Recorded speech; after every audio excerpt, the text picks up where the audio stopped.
It happened in front of millions. A Senate hearing, cameras rolling, questions flying, and then, without warning, Senator Lindsey Graham's composure shattered on live television. His voice cracked. His face flushed. He snapped at colleagues, deflected questions, and within minutes, the room knew something was deeply wrong. But it wasn't just anger. It was panic. Congresswoman Jasmine Crockett had just done something no one in that chamber expected. She didn't yell. She didn't grandstand. She simply laid out a series of facts, one after another, each one tightening the noose around a narrative Graham had spent years protecting, and he felt it. The tension in the room was immediate. Aides shifted in their seats.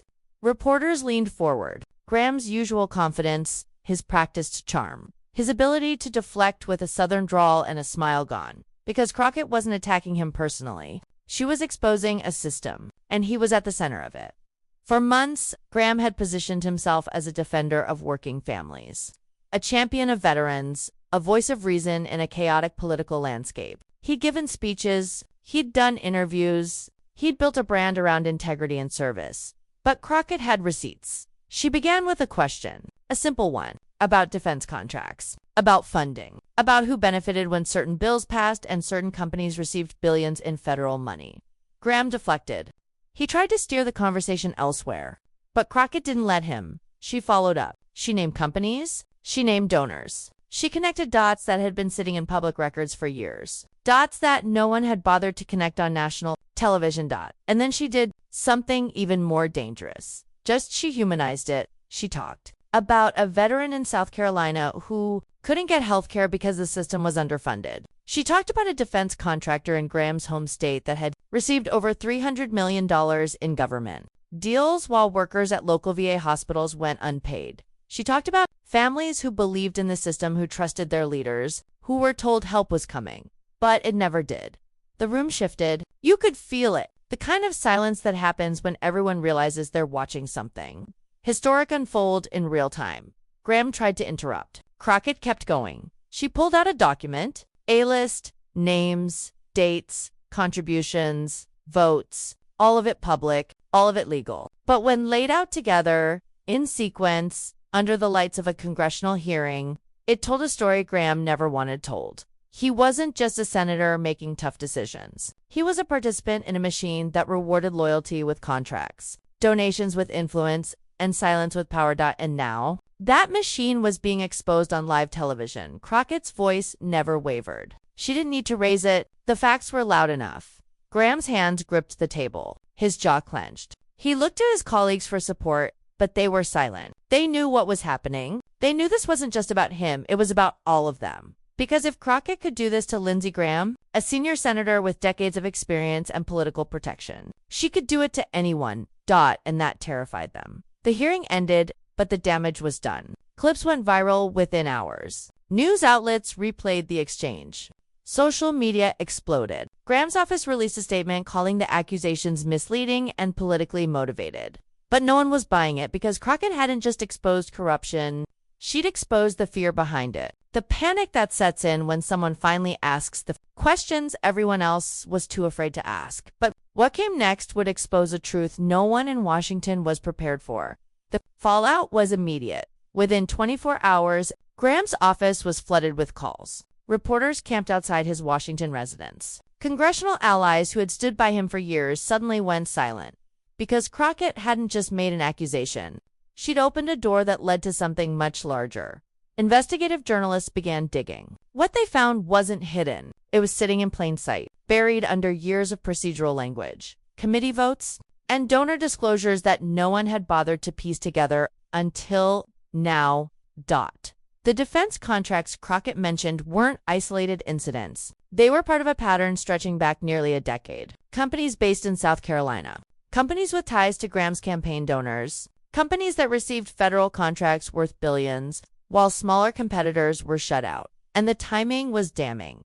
Every major contract approval coincided with a key vote Graham cast in committee. Every donation spike aligned with a bill he championed. The connection wasn't illegal, but it reeked of a system designed to reward those who played the game, and the people paying the price. They weren't donors. They weren't executives. They were workers. Veterans waiting months for disability claims. families relying on underfunded social programs, small business owners who couldn't compete with corporations that had senators in their pocket. Crockett knew this, and she made sure the country knew it too. She didn't stop at the hearing. She took to the floor of the House, armed with more documents, more names, more stories. She spoke about a nurse in Charleston who worked double shifts at a VA hospital because staffing cuts left them desperate. She spoke about a factory worker in Greenville who lost his job when a local manufacturing plant closed, only to watch a defense contractor, one that donated heavily to campaign, receive a $200 million federal deal to build the same equipment overseas.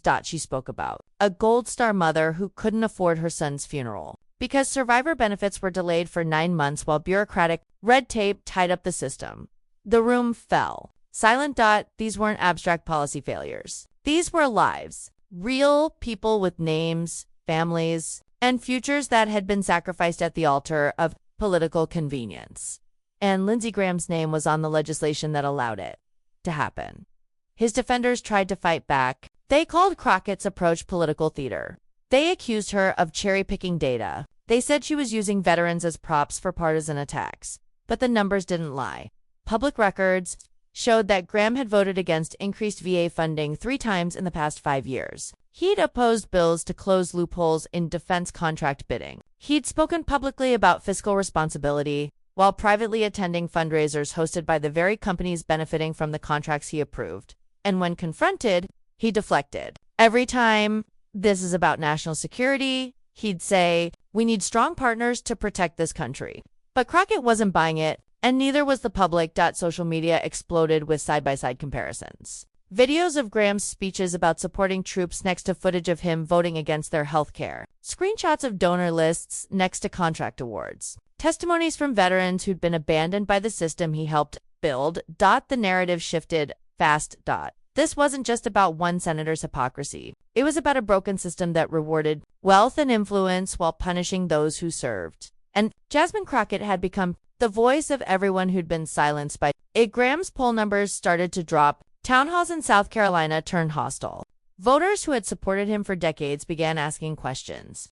Hard questions. Why did a company owned by your donor get a no-bid contract? Why did you vote against health care for veterans? Why are we sending billions overseas while our own people suffer? He had no good answers. His staff scrambled. They released statements. They scheduled damage control interviews. But every appearance made it worse. Because every time Graham spoke, he sounded defensive, evasive, guilty. Flashes burst from cameras as he left a Senate session, refusing to answer reporters' questions. He walked quickly, head down, surrounded by aides trying to shield him from the onslaught. But the questions followed him everywhere.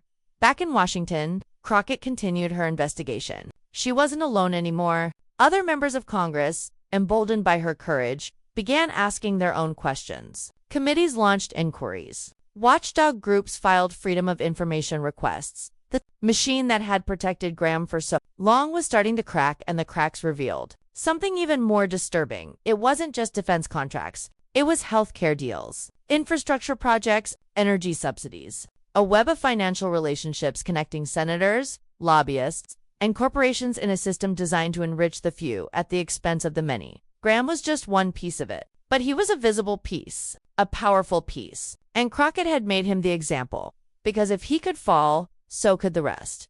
Veterans groups began organizing. They held rallies, they shared stories, they demanded accountability. The movement grew beyond politics. It became personal.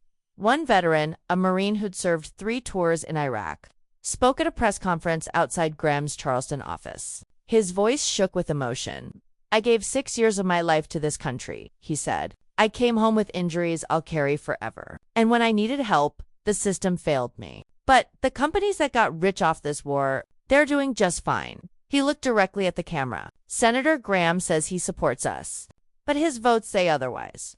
The clip went viral. Millions of views, thousands of shares. It wasn't left or right anymore. It was right and wrong, and the country was watching. Graham's silence became deafening. Days passed without a public appearance. His Twitter account went quiet. His office stopped returning press calls. But the pressure kept building, because Crockett wasn't finished. She had one more card to play. One more piece of evidence that would connect everything together in a way no one could deny. And when she revealed it, the entire political establishment would feel the shockwave. But the real shock was still ahead. The document dropped on a Tuesday morning. Not leaked, not whispered to friendly journalists. Released directly by Jasmine Crockett's office in full, with a press conference scheduled for noon. By 10 a.m.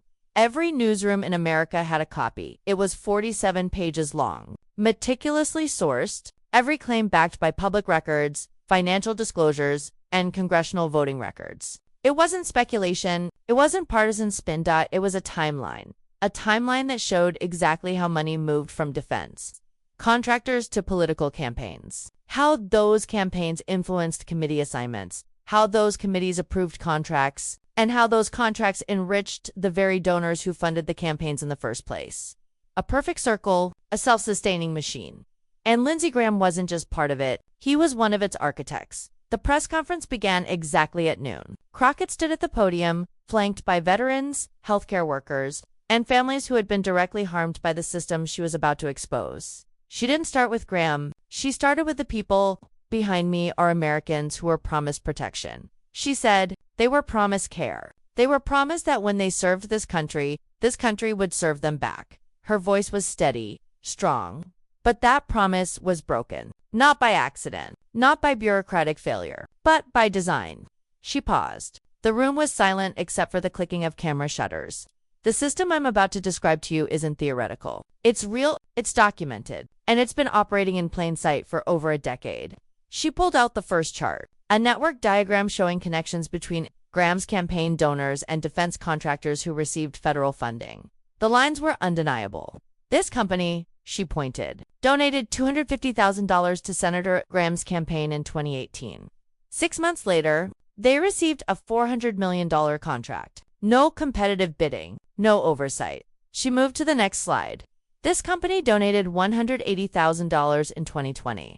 They received a $290 million deal. Again, no competition. The pattern repeated. Over and over, donation contract, and while these companies got richer, Crockett continued, her voice growing harder. Veterans in South Carolina waited an average of 8 months for disability claims. Healthcare workers were laid off due to budget cuts. Families lost homes because the support they were promised never came.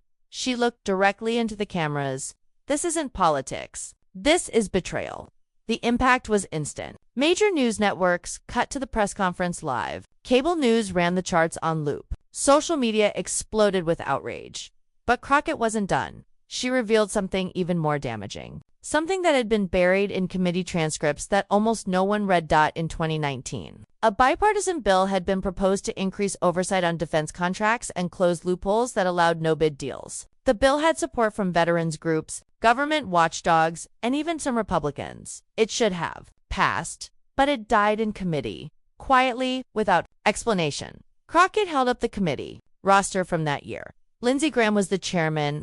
He killed the bill, she said. He didn't just vote against it. He refused to bring it to a vote. He buried it before anyone could even debate it. The room erupted. Reporters shouted questions. Cameras flashed, and 3 months later, Crockett continued, raising her voice above the noise. He attended a fundraiser where defense contractors donated over $500,000 to his re-election campaign. Her voice cut through the chaos. This is why he panicked during that hearing. Not because I was wrong, but because I was right. And he knew the evidence existed. The press conference ended, but the story was just beginning. Within hours, Graham's office released a statement. It was defensive, legalistic. It claimed everything was within the bounds of campaign finance law and that the contracts were approved through proper channels, but no one cared about technicalities anymore. The public had seen the pattern. They'd heard the stories. They'd watched a senior senator squirm under questioning because he knew he couldn't defend what he'd done. Protests erupted in Charleston, Columbia, and Greenville. Veterans marched on Graham's offices. They weren't violent. They weren't chaotic. They were organized, determined, and impossible to ignore. One veteran held a sign that read, "I served with honor." Another, "You voted for war but against warriors." The media coverage intensified. Investigations were launched by the Senate Ethics Committee, the Department of Defense Inspector General, and multiple congressional oversight bodies. Graham tried to fight back. He gave interviews claiming he was being targeted for political reasons. He said Crockett was playing politics with national security, but his words rang hollow because the evidence wasn't partisan. It was factual, and facts don't care about political affiliation. Other senators began to distance themselves. Campaign donors grew nervous. Lobbyists who once flooded his office stopped returning calls. The machine that had protected him was breaking down. And it wasn't just about Graham anymore. Crockett's investigation had opened a floodgate. Journalists began looking into other senators, other contracts, other connections. The entire system was being scrutinized in ways it hadn't been in decades. For the first time in years, members of Congress felt genuine fear, not fear of losing an election, fear of being exposed, fear that the public would finally see how the game was really played. And they were right to be afraid because Jasmine Crockett had done something revolutionary. She hadn't just exposed one corrupt politician. She'd shown the country how corruption becomes normalized, how it hides behind legality, how it sacrifices real people for political profit. She'd made it impossible to look away in the weeks that followed. Graham's approval ratings plummeted. Calls for his resignation grew louder. Town halls became confrontations. His political future, once secure, became uncertain. But the real victory wasn't his downfall. It was the awakening. Citizens who had felt powerless suddenly realized they had a voice. Veterans who had been ignored found platforms.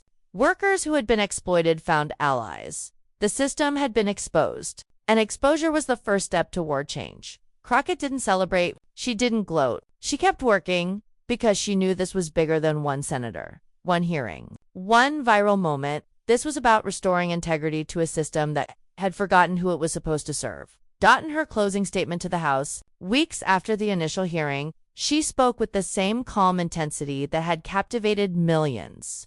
Power protects itself, she said. It always has. But transparency is power's greatest enemy, and accountability is democracy's greatest weapon.